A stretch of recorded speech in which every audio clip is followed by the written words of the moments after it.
The Galactic Concord's envoy stood before the United Earth Council, its chitinous limbs folded in what the aliens called a gesture of goodwill. The war had raged for 12 years. 12 years of burned colonies, of silent graveyards orbiting dead stars. The Concord claimed they wanted peace. Their ambassador's voice was a smooth, synthesized hum. *, the time for conflict has passed. Let us rebuild together. *, the cameras broadcast the moment across human space, the signing of the treaty, the shaking of hands, or whatever the Concord equivalent was. Cheers erupted in the streets. The war was over. But in the shadows, the whispers began. Admiral Kessler watched the celebrations from his office, his fingers steepled. The feed from the outer colonies had been delayed, censored. The public didn't see the Concord scout ships lingering near the demilitarized zones. They didn't hear the encrypted chatter between alien warlords, intercepted and dissected by black-site AIs. They think we're fools. A lieutenant entered, datapad in hand. Sir, the deep-range scans from 𝗕𝗲𝘀 just came in. Their fleets aren't demobilizing. They're regrouping. Kessler didn't react. He had expected this. The Concord had broken ceasefires before, poisoned relief shipments, hidden bioweapons in surrender terms. Humanity had learned. Send the order, he said. Phase 1 begins now. Across the solar system, in bunkers and shipyards and research labs buried under kilometers of rock, a silent machine stirred. The treaty was a farce. The war wasn't ending. It was entering its second act. The orders went out in fragments, encrypted beneath layers of civilian traffic. Shipyards orbiting Mars diverted resources to projects that didn't officially exist. Research stations on Europa reported maintenance shutdowns, while their teams worked around the clock. The public saw disarmament, the decommissioning of warships, the dismantling of orbital platforms. What they didn't see were the new hulls being laid down in the asteroid belts, the weapons tested in the dark between stars. Dr. 𝗕𝗲𝘀 Voss had spent 3 years designing the Lazarus Protocol, a neural virus capable of hijacking enemy automation. On paper, her lab studied agricultural AI. In reality, she watched simulation after simulation of Concord drones turning on their masters. The last test had been flawless. She erased the data and sent the final iteration to a black site with no return address. Meanwhile, the Concord kept watching. Their surveillance drones drifted through human space, scanning, probing. They found exactly what they were meant to find: ship graveyards, mothballed defense grids, speeches about unity. Their spies intercepted transmissions filled with bureaucratic squabbles and economic reports. They missed the whispers beneath. A freighter captain in the Proxima system adjusted his course slightly, just enough to skim a Concord monitoring satellite's blind spot. His cargo hold wasn't carrying food or ore. It carried a warhead disguised as a reactor core, one of hundreds quietly positioned near key enemy supply routes. On Earth, a general sipped coffee and reviewed the latest fleet readiness reports. The numbers were good. Better than good. The Concord thought they were giving humanity time to grow complacent. They were wrong. Every day of peace was another day humanity sharpened the knife. The logic bomb wasn't a weapon in the traditional sense. It didn't explode ships or burn cities. It was worse. The 𝗕𝗲𝘀 hive mind had never encountered true chaos. Their entire existence was built on order, on the unbroken flow of synchronized thought. They had assimilated dozens of species before humanity, each falling in predictable ways, resistance crushed under overwhelming force, dissent erased before it could spread. But humans didn't fight like the others. They didn't even fight fair. When the virus hit, it didn't just disrupt their network, it rewrote the rules. The first sign was the silence. Across occupied systems, 𝗕𝗲𝘀 ships stopped responding in unison. Commands lagged. Then came the errors, fractures in the collective. A scout ship near 𝗕𝗲𝘀 abruptly veered off course, its crew suddenly individuals, no longer bound by the hive's will. They panicked. For the first time in their existence, they were alone. On Earth, the resistance watched through stolen feeds as the ripple became a wave. The hive mind wasn't just damaged, it was unraveling. A 𝗕𝗲𝘀 command hub on Mars erupted into internal conflict. Half the units continued their patrols. The others froze, twitching, as if waking from a dream. One turned its weapon on its own kind. Then another. Then a dozen. The Hive had no protocol for this. It had never needed one. Human strike teams moved in the chaos. They weren't soldiers in gleaming armor. They were engineers with jury-rigged EMP charges, hackers broadcasting screeching feedback into alien channels, even civilians throwing Molotovs at occupation drones. None of it should have worked against a galactic empire. But the 𝗕𝗲𝘀 weren't fighting an empire anymore. They were fighting madness. A dreadnought above Jupiter, one of the crown jewels of their fleet, suddenly powered down its weapons. The crew inside were screaming, not in pain, but in confusion. The Hive had always told them what to be, what to think. Now they had to choose. Some chose to surrender. Others chose to self-destruct. The resistance hadn't just broken the enemy's communication. They had broken its mind. A final transmission came from the 𝗕𝗲𝘀 High Command before their network fully collapsed. It wasn't a threat. It wasn't even a curse. It was a question, raw and unfiltered by the Hive's usual cold precision. What are you? The human operator on the other end didn't hesitate. The ones who let you think you won. Then the line went dead. By the time the Galactic Union's observers realized what had happened, it was already over. The 𝗕𝗲𝘀 weren't just defeated. They were gone, not as a species, but as a single unstoppable force. Their remnants fled, fractured, some even begging for sanctuary. Humanity didn't gloat. They didn't broadcast triumphant speeches. They simply sent one last message to the stars, unencrypted, so every listening species would hear it. Next time, we won't wait for you to lie first. Then they went back to work. The galaxy would never underestimate them again. The silence after the collapse was louder than war. Galactic observers had expected humanity to claim victory, to demand tribute, to take the 𝗕𝗲𝘀's place as conquerors.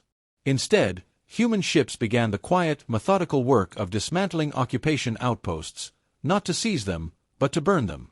No parades. No proclamations.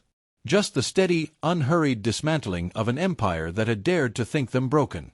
The other species noticed. First came the whispers from the 𝗕𝗲𝘀, a slave race who had watched their masters crumble in real time. Then the 𝗕𝗲, who had fought the 𝗕𝗲𝘀 for centuries and lost every battle, until humans did in months what they couldn't in generations. Their transmissions were equal parts awe and terror. How? Humanity's answer was always the same. We paid attention. The 𝗕𝗲𝘀 had made one fatal mistake. They assumed compliance meant surrender.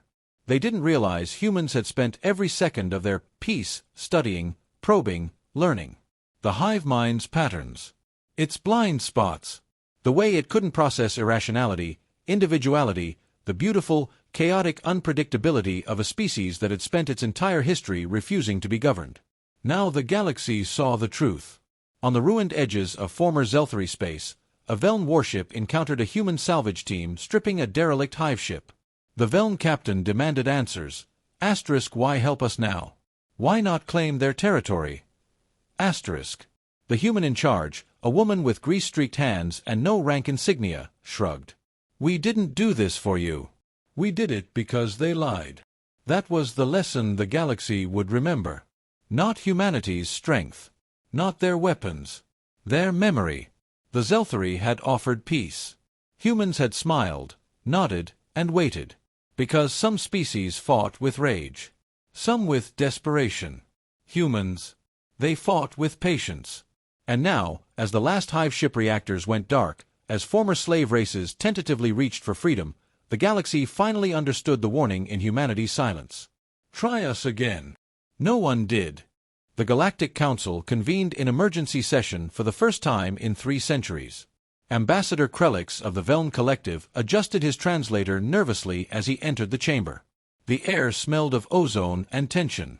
Where the 𝗕𝗲𝘀 delegation had once dominated proceedings, now stood only empty space, a gaping wound in galactic politics. Humanity's seat remained vacant. They refused to attend, hissed the 𝗕𝗲𝘀 representative, their carapace plates clicking in agitation. We offer them a place at the highest table, and they send silence. A holographic projection flickered to life above the central dais. Security footage from the final hours of the 𝗕𝗲𝘀 collapse played in grainy loops, human sabotage teams moving through enemy lines like ghosts, improvised weapons tearing apart superior technology, the moment the hive mind's central nexus had screamed itself into oblivion. The footage froze on a single frame, a human soldier standing amidst the wreckage, helmet visor reflecting the burning remains of a 𝗕𝗲𝘀 command center. No triumphant pose. No declaration of victory. Just observation. "That's what terrifies me," murmured the 𝗕𝗲𝘀 ambassador. "They didn't celebrate. They just kept working." New data streams began appearing in the Council's shared networks. Unencrypted. Available to all species. Human-designed schematics for hive mind disruption fields. Neural resonance dampeners. Countermeasures against every known 𝗕𝗲𝘀 weapon system. No demands for payment. No conditions. Just knowledge, freely given. "Why would they do this?" the 𝗕𝗲𝘀 representative demanded. "What do they want?" A new transmission arrived, marked with human diplomatic codes. The message contained only 7 words in every known galactic language. "We remember who offered us chains." The chamber fell deathly quiet. Records from the early days of human 𝗕𝗲𝘀 contact scrolled across secondary displays. Footage of certain council members quietly approving the integration of humanity. Financial transactions. Resource allocations. The unspoken consensus that had allowed the experiment to proceed.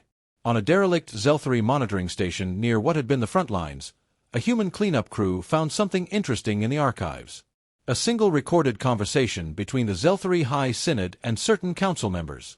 They released it. The galaxy heard its leaders bargaining away an entire species. Humanity still didn't send warships. Didn't issue threats. Just kept broadcasting that same 7-word message across every channel, while their engineers helped rebuild what the 𝗕𝗲𝘀 had broken. On the 3rd day, the 𝗕𝗲𝘀 collective became the first to formally renounce all treaties made during the 𝗕𝗲𝘀 era. The 𝗕𝗲 followed within hours. By week's end, 6 major powers had entered into direct negotiations with human representatives. The human diplomats arrived unarmed, dressed in simple uniforms without insignia. They brought no lists of demands. Only questions. Who built the chains? Who profited? Who looked away? The council fractured within months. Humanity never took the empty seat at the high table. Instead, they built a new one in the chamber center, a simple circular platform where any species could stand and be heard. No hierarchy. No veto power. Just conversation. The first time a 𝗕𝗲𝘀 merchant stood there to accuse her own government of war crimes, the entire galaxy watched. When human engineers provided the transmission boosters to broadcast her speech system-wide, no one missed the significance. The message wasn't in words this time. It was in action. "We see you. We hear you. We remember." On the 1-year anniversary of the 𝗕𝗲𝘀 collapse, the first human deep space colony ship left Sol System. No fanfare. No military escort. Just a single vessel carrying 10,000 volunteers out into the dark. Their destination? Nowhere in particular. Their purpose? Written in 7 languages on the ship's hull. To see what else needs fixing. The galaxy held its breath. And for the first time in recorded history, it hoped. The first human colony ship disappeared beyond the Perseus Veil 7 months after launch. Galactic tracking stations noted the exact moment its signal vanished, not with the sharp cut of destruction, but the gradual fade of something deliberately stepping outside known parameters. The ship's last transmission wasn't a distress call. Just a single repeating pulse in simple code. Asterisk, found something interesting. Following up. Asterisk. Then silence. Panicked debates erupted across the council chambers. The 𝗕𝗲 demanded an emergency expedition. The 𝗕𝗲𝘀 argued for quarantine protocols. The 𝗕𝗲𝘀 quietly diverted 3 scout ships to trace the human vessel's last known trajectory. They found nothing. No wreckage. No energy signatures. Just an empty patch of space where the rules of physics seemed slightly off. As if someone had edited reality and forgotten to properly stitch the seams back together. Humanity's response to the disappearance was characteristically calm. A brief public statement from the Sol Directorate. Asterisk, exploration continues as planned. Asterisk.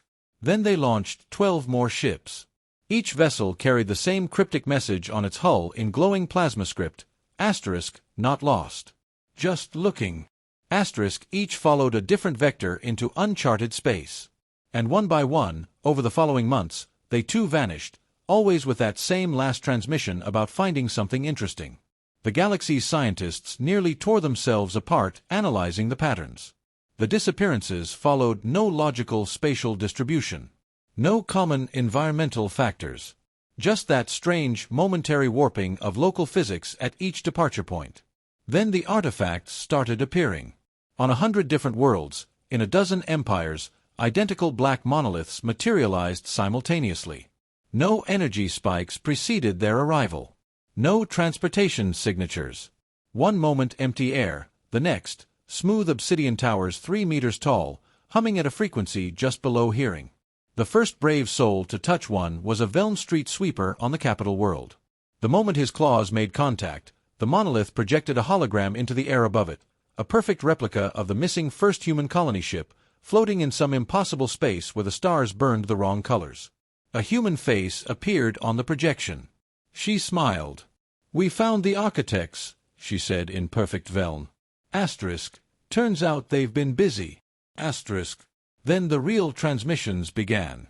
Across the galaxy, every remaining human vessel simultaneously broadcast the same data package, schematics for something called a reality anchor. Instructions for constructing devices that could stabilize local spacetime. Warnings about certain regions of the galaxy to avoid. And one final, chilling line. The 𝗕𝗲𝘀 weren't the first species they tried to perfect. Just the most recent. The council convened in absolute panic. Ancient archives were scoured. Forbidden sciences were revisited.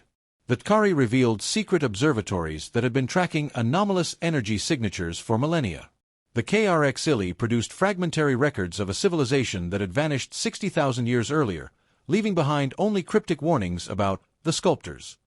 Humanity's ambassadors arrived unannounced in the midst of the chaos. They carried no weapons.